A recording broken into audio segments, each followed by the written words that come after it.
Friends, welcome to my channel Supriya হোমের kitchen. আজ আমি আপনার কাছে নিয়ে এসেছি কচু, ইলিশ মাছের মাথা দিয়ে কচুর তরকারি। কচুটা আমি প্রেসারে ধুয়ে ভালো করে বসিয়ে দিয়েছি।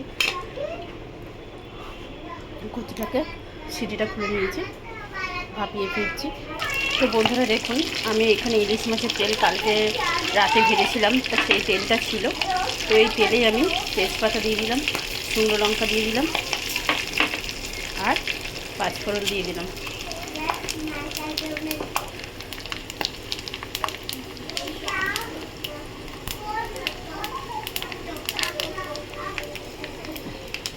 দিয়ে দেখুন, এই যে এক পিস লেজা আর দু পিস মাথা আছে, এর মধ্যে দিয়ে দেবো। এটা ভালো করে ভেজে ফিরছি।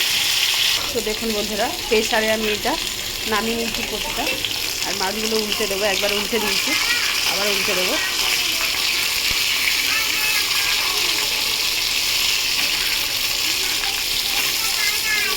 এই অবস্থায় আমি একটু লঙ্কার গুঁড়ো দিয়ে দেবো।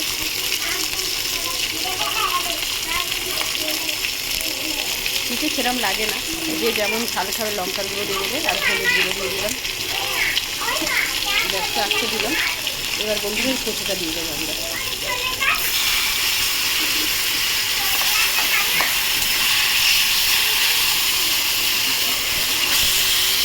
কচুটা নিয়ে ভালো করে ফিরছি। তো বন্ধুরা দেখুন, এবার আমি একটু স্বাদ মতো নুন দিয়ে দেবো। আগে নুন দিইনি, তো স্বাদ মতো নুন দিয়ে দিলাম। পরে আবার ট্রাই করে দেবো, পরে আবার টেস্ট করে দেবো। আর একটু চিনি দিয়ে দেবো। চিনিটা একটু বেশি দিলাম, কচুর তরকারি একটু চিনি লাগে। নেড়ে দিলাম। এবার গ্যাসটা আস্তে দিয়ে জলটা শুধু শুকনো করে ফিরছি বন্ধুরা। তো দেখুন বন্ধুরা, কচুটার এখনো জল বেরিয়েছে। জলটা ভালো করে শুকনো করে নিই। দেখুন বন্ধুরা, একদম জল শুকনো এসছে, আর একটু শুকনো হবে, একদম পুরো শুকনো হবে। সেরকম করে বিছিয়ে বিছিয়ে দেবো, জলটা তাড়াতাড়ি টেনে যায়। পরে ফিরছি।